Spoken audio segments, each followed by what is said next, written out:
much. Remember last time around, Mr. Kejriwal had won by 21,687 votes. And certainly that's the Chief Minister's constituency. That's how it is often described. Absolutely. From Sheila Dikshit to Mr. Kejriwal, New Delhi constituency is the Chief Minister's constituency. And it's a bellwether seat. The most prestigious. I like that term, Mr. Kidwai. Yeah. And Nikunj, you see, if Parvesh Verma defeats Arvind Kejriwal, he will be a contender. And a contender for Chief Ministerial post. More importantly, you look at that vote share, and vote share is very interesting. And my friend Sajjan, he knows numbers better than me. He's from data science. I'm political science. You know, he been holding to a contrarian view, and I like contrarian views. Absolutely. So Nikunj, you see here, as per this, there's 49% BJP and 44% Aam Aadmi Party. So Aam Aadmi Party is not losing in a big way. It is only a chip of a middle class vote that has moved from Aam Aadmi Party that used to come during assembly election, not in Lok Sabha election, and going back to Lok Sabha election thing for the BJP. So that is a very crucial factor. It is not that all segments of society have left Arvind Kejriwal. Arvind Kejriwal is still getting, what is the point? Mr. Kidwai, in any case, all sections of society 44% vote is very significant, and the Congress has become very insignificant. So what they had in the past, 4.5%, they are there on 5%.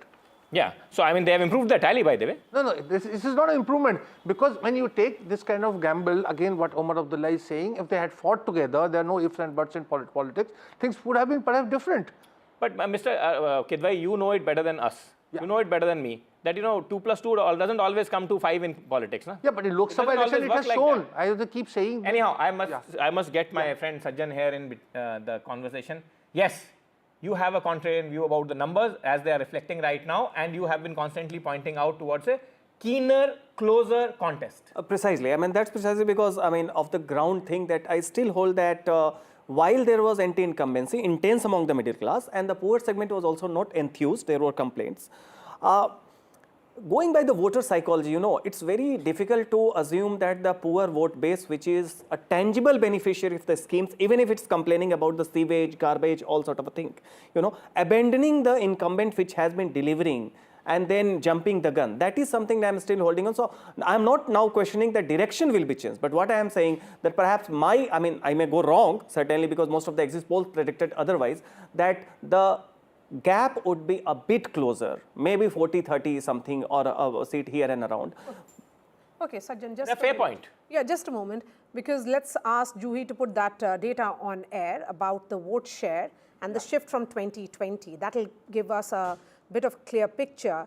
And that is, just look at this number now, vote share. 49% to the BJP, 44% to the Aam Aadmi Party.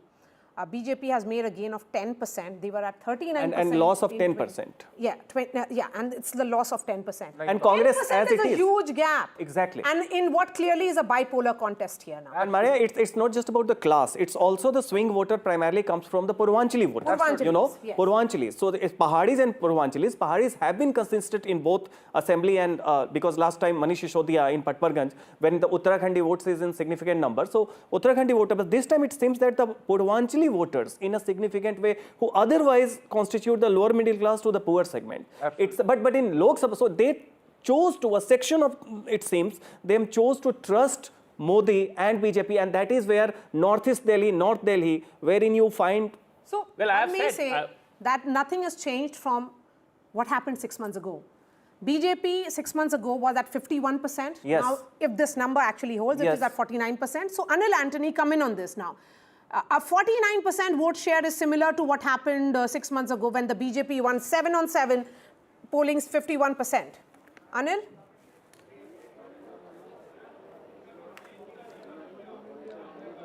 Thank you for having me in the show.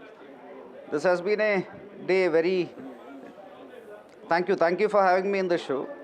This is a very decisive victory for the Bharatiya Janata Party. We are still only 5 rounds into counting. We are very sure that by the day the counting is over, our margin will be even higher. These results, yes, if you are looking at vote share, it is similar to a Lok Sabha performance. But you look at Delhi, always there was a perception that there is a difference in the voting pattern during the Lok Sabha and the assembly elections. And that is what we saw in the previous 2 elections. But this time the people of Delhi have spoken, and after the resounding victory we had, our third state victory in the Lok Sabha elections. One thing that we saw in many of the state elections, whether it was Maharashtra, whether it was Haryana, and now in New Delhi, in Delhi, everywhere is that people are now saying that they want progress, they want development, they want double engine governments. They know that for the next 5 years it is going to be a very strong Bharatiya Janata Party led by a Prime Minister in the national stage. And we are creating a lot of projects as well as policies that are meant to reach out to masses, to empower the man for growth. And people are saying that they would like state governments that is also aligned to that vision, and they would like double engine governments. You look at Delhi specifically, there are other reasons also, like the Aam Aadmi Party. Historically, it came many years back as an anti-corruption crusade. It was telling that it was against VIP culture, it was against Parivarwad. It stood for good governance. But in the last 10 years, everything we have seen from the Aam Aadmi Party and their governance is exactly opposite what they are saying.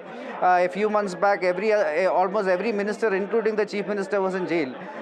They are convicted by different courts. Some of them are having grave allegations.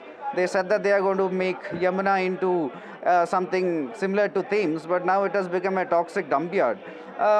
This was a state where even 10 years back, when India's GDP was a $2 trillion economy, Delhi was a state which had almost 10,000 crores of surplus. Now it has become almost a deficit state. Then when Mr. Kejriwal went to jail, Sunita Kejriwal was trying to emerge as one of the faces of the Aam Aadmi Party. During the Lok Sabha elections, the Aam Aadmi Party celebration shots coming in from AAP workers. What is the trigger for that AAP workers are celebrating with such great enthusiasm and zeal, Mr. Ahluwalia? Or do we have any reporter who can put it in perspective? No, things are very clear. In the initial 5 rounds, the result is not far. The difference, according to what we are showing, is 36 and 34. So if the BJP is saying that we are leading, they are leading where? So it hardly the difference of two seats. And in 2 seats also, we are recovering soon. So definitely, you will see that even in Arvind Kejriwal ji is leading, and things will be clear very soon, and the results will be clear, and Aam Aadmi Party will form government in Delhi for the 4th time. Mr. Ahluwalia, yes. Yeah, Sajjan, I'll again come back to you, my friend. You know, the interesting point you made that, and this is amongst the bottom of the pyramid voters, it's a difficult kind of a shift to make all the time. Where you have a guaranteed welfare stream, not one or not two, but a stream flowing into your coffers, and still you choose. Obviously, this is see, look, I am not a psephologist and I am not a number cruncher, but the result tells me something that it is very, very comprehensive and very, very convincing. I am not calling it overwhelming, but I am saying very, very convincing shift of voters from AAP to the BJP, which means that as I said in the beginning of the broadcast, Maria, that the enduring love affair, enduring image of Mr. Modi and the BJP and Mr. Modi and Delhi is actually coming to the fruition and coming to the salvation of BJP finally after 3 days. And this also shows that BJP's reach is their biggest guarantee. No, BJP's reach among the poor voters, the landscape is increasing because Delhi has been out of bound for BJP as far as assembly election is concerned. Now it seems that while middle class obviously was the consolidated bloc, BJP convinced, be it Purvanchalis, be it Uttarakhandis or be it others, but the lower segment voters economically. So which means that BJP's subaltern outreach in terms of the caste as well as in terms of the class, is expanding. That subaltern outreach, Mr. Kidwai, is a very good point he makes. Look, subaltern outreach also worked for BJP in so many ways in Maharashtra. Yes. Subaltern, it was that only that finally nailed the I think that is where I have slightly disagreement with Sajjan. I think it's there. You see, Aam Aadmi Party has bashed the BJP booth by booth, block by block, vote by vote. Where the Aam Aadmi Party has faltered, it was beyond them actually, is the middle class, the chartered accountants. Why was it beyond them? Let me come to it. Let me come to it, because they were voting for BJP in the Lok Sabha and they were voting for Arvind Kejriwal in the assembly. And that 5, 6, 7% vote has tilted the scales. It's very simple. No, but Mr. Kidwai, that was as the Chief Minister of Delhi, as a man who's himself from middle class, who's an income tax officer. He's himself. Agarwal. Yeah. Wait. The caste. He's Agarwal. Agarwals have not voted for him. Mr. Kidwai, let me not go to the caste. Let me not get to the brass tacks. And it's all about caste. Let me not get to. No, it's no more about just about. It the caste. is. No, that landscape is changing. We'll come to that later. Let me not get to it. Let me not have a correlate to that point. Let me not.